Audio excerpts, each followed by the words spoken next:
Para que sermos escravos do pecado, se temos a graça de Deus como liberdade? Vamos falar de graça? Bom dia, a palavra de Deus nessa manhã está no livro de Apocalipse, no capítulo 3, e o verso 12, na carta escrita à igreja em Pérgamo, que diz o seguinte: ao anjo da igreja em Pérgamo, escreve: assim declara aquele que tem a espada de 2 gumes afiada. Conheço o lugar em que vives, onde se encontra o trono de Satanás. Apesar disso, permanecestes fiel ao meu nome, e não renunciastes à tua fé em mim. Nem mesmo nos dias de Antipas, minha leal testemunha, meu fiel servo, que foi morto nessa cidade onde Satanás habita. Querido, entre as cartas de Jesus Cristo, mandada ao apóstolo João para advertir a igreja nos últimos dias, a terceira carta para Pérgamo, ela é muito especial, ela é muito forte nessa manhã. E a palavra de Deus começa dizendo o seguinte: o Senhor olha para a igreja de Pérgamo e manda João escrever, diz: olha, escreve a Pérgamo, e diz que eu conheço o lugar em que vives, onde se encontra o trono de Satanás, e apesar de tudo isso, eles ainda permanecem fiel ao meu nome. O que tinha em Pérgamo? A tradição diz que lá estavam os templos dos deuses Dionísio, Acera, Cleópatra, Diana e muitos outros, Zeus e muitos outros deuses. Então a igreja ela era sufocada, porque a adoração, o paganismo era muito forte em Pérgamo. As pessoas, os crentes no Senhor tinham dificuldade de congregar com tanto assédio, com tanto convite, com tanta perturbação do lado contrário. Então existia um trono de Satanás instaurado na cidade de Pérgamo. E o Senhor olha para os crentes e diz: parabéns, vocês estão lutando, vocês estão tentando, vocês estão insistindo, mesmo nesse lugar aonde Satanás habita. Perceba que o Senhor ele começa fazendo uma admoestação, mas em seguida ele faz uma observação e ele diz: olha, tenho algo contra vocês. O Senhor Jesus Cristo ele é um Deus que corrige, o Senhor Jesus Cristo ele é um Deus que exorta, o Senhor Jesus Cristo ele é um Deus que ele é especialista em sugerir você um alinhamento, uma nova história, um novo pensamento. Ele diz: olha, eu tenho contra ti umas coisas.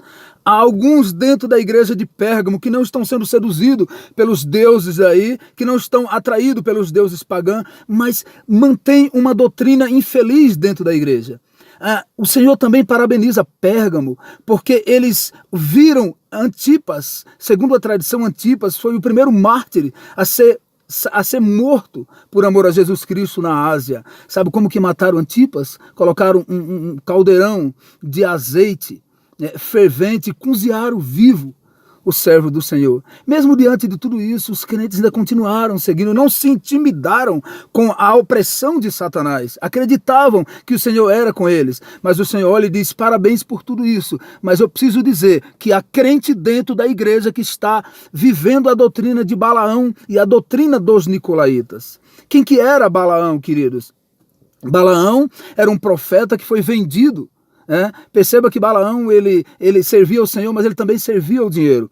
Então por que essa colocação nessa manhã para mim e para a tua vida? Há crentes dentro da igreja que seguem a doutrina de Balaão. O que é a doutrina de Balaão? A doutrina, os seguidores de Balaão dentro da igreja são aqueles que amam o prêmio do dinheiro. Os seguidores de Balaão dentro da igreja são aqueles que ama, que são vocacionados por dinheiro. Perceba que tem crente do seu lado que é seu amigo, que diz que é irmão em Cristo, mas se você mete a mão no seu bolso, se deve e se tem dificuldade de resolver, não quer saber se está em uma situação difícil, ou seja, igreja destituída de poder, congregações onde o amor já não existe, tem os balaonitas que amam o prêmio do dinheiro de uma forma tão grande que estão virando até cafetão, como Balaão foi. Balaão foi cafetão. Balaão seduziu as mulheres midianitas, ou instruiu as mulheres midianitas a seduzir os israelitas em troca de dinheiro. Está cheio de crente dentro da igreja que diz que quer ver Jesus voltar, que diz que ama o Senhor Jesus, mas ama muito mais o prêmio do dinheiro. É fácil você ver crente que tem um carro novo e que vai uma viagem no carro dos outros, ou vai a pé, ou coloca um carro para não gastar aquele bem material. Sabe, é fácil você ver dentro da igreja crentes que diz que ama Jesus, mas segue a doutrina de Balaão, porque essas pessoas adoram o dinheiro de uma forma tão grande que anda agiotando dentro da igreja, explorando os irmãos, explorando as pessoas. Isso não combina com o cristianismo. Tem crente dentro da igreja, os balaonitas, que estão juntando as bananas para outros comerem, porque se esquece que a vida tem um prazo de validade, se esquece que os dias são pequenos e que a vida passa, mas amam tanto o dinheiro que vai deixar tudo aí para o governo, porque ainda não estão amando o santo evangelho. Isso é grave. Sabe a história do camarada da banana? Disse que ele ia com um cacho de banana lindo, mas a fome batia e ele tirava a casca, comia a casca e juntava a banana.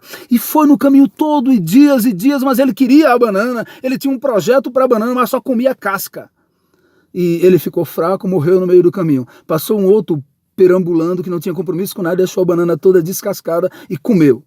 Sabe, os balaonitas dentro da igreja estão fazendo isso, estão ajuntando, acumulando tesouro nos últimos dias. Deus não é contra você ter dinheiro, mas isso é ruim quando está em primeiro plano. Você precisa primeiro buscar a Deus, e se Ele quiser que você tenha uma mansão, Ele vai te dar. Se Ele quiser que você tenha um carro novo, Ele vai te dar. Se Ele quiser que você tenha uma fazenda, Ele vai te dar. Mas primeiro honra ao teu Deus e sai da tribo de Balaão. O Senhor adverte a igreja em Pérgamo, e essa mensagem é para você nessa manhã, sobre os adébitos de Balaão. E ele faz uma outra recomendação também, ele fala que há uns que seguem a doutrina de Nicolau. Você se lembra de Nicolau? Nicolau foi escolhido em Jerusalém entre os 7 diáconos. Estevão, que foi martirizado por amor a Cristo, e Nicolau. Todos foram consagrados, todos foram ungidos, todos tinham poder. Estevão honrou a Deus, Nicolau honrou a carne. Sabe qual era a doutrina de Nicolau dentro da igreja? O que ele implantava? Ele olhava para o irmãozinho que se masturbava e dizia: não tem problema não, pode continuar se masturbando, os atos da carne não afetam a pureza da alma. Nicolau olhava para os irmãozinhos que adulteravam com a outra irmã, ou que era atraído na rua, flertando com as mulheres, e dizia: não esquenta a cabeça, os atos da carne não afetam a pureza da alma. Implantou uma doutrina miserável. Os crentes em Pérgamo, assim como eu e você, estamos vivendo isso.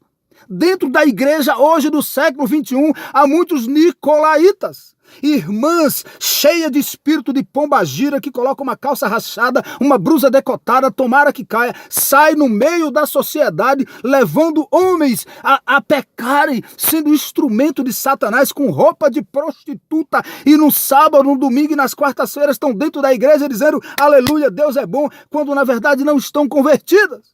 Muitos homens e mulheres de Deus estão caindo, porque instrumentos de Satanás estão sendo implantados dentro da igreja para levar pessoas ao pecado. Para de viver na tribo de Nicolau. Para de ficar por aí dizendo que não tem problema, porque eu fico na novela e isso não vai me levar pro inferno. Não vai te levar no inferno mesmo não, porque tu já está indo para a novela, porque já está vivendo no terreno encantado do diabo. Mas a roupa não salva ninguém. Você está certinha, querida, mas um salvo não veste qualquer roupa. Mas o futebol não leva ninguém para o inferno. Você está correto. Mas um salvo no Senhor, ele vai ler salmos, ele vai cantar hinos, ele vai para o joelho, ele vai para o jejum, ele não fica gritando gol, eufórico, miserável diante de um time de futebol, e quando entra dentro da igreja tem dificuldade de dar um glória a Deus, tem dificuldade de dar um aleluia, um monte de ossos secos, mortos dentro da igreja. É muito ativo nas coisas externas, mas dentro da igreja é morto espiritual. Sai da tribo de Nicolau, converte o teu coração ao Senhor, porque Ele vai voltar e precisa te levar para o céu. O Senhor tem uma promessa para os vencedores. Ele diz: ao vencedor dá-lhe-ei do maná escondido, e dá-lhe também uma pedrinha branca, e nessa pedrinha é escrita um novo nome. Sabe como se usava a pedra branca no passado? Quando o escravo alcançava a alforria, o juiz exibia uma pedra branca ou uma pedra preta. Se ele exibisse a branca, significava que o escravo estava livre. Se exibisse a preta, significava que o homem continuava escravo. Deus te mostra uma pedrinha branca, Ele diz: eu te darei uma pedrinha branca, e nessa pedra é escrita um novo nome.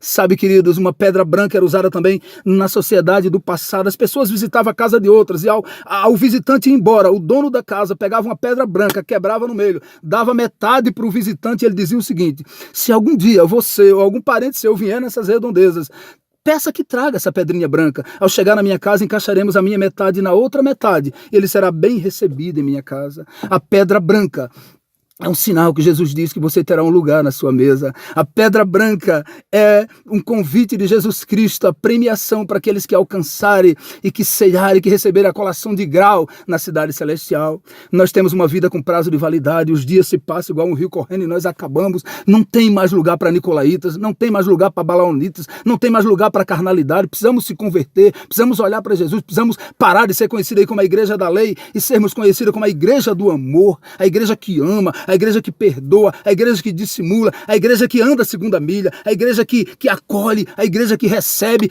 Crente, cada um de nós precisamos fazer a nossa parte para a glória do nome do Senhor. Deus é amor. E quem não ama não conhece a Deus. A vida é um problema, a vida é uma questão. E o amor é a resposta. Creia nisso, acredite nisso e lembre-se, a certeza conduz à vitória. Mas a incerteza conduz à derrota. Por favor, não tenha dúvida que Deus te ama e que é real essa palavra e que Ele quer trabalhar na tua vida. Amém.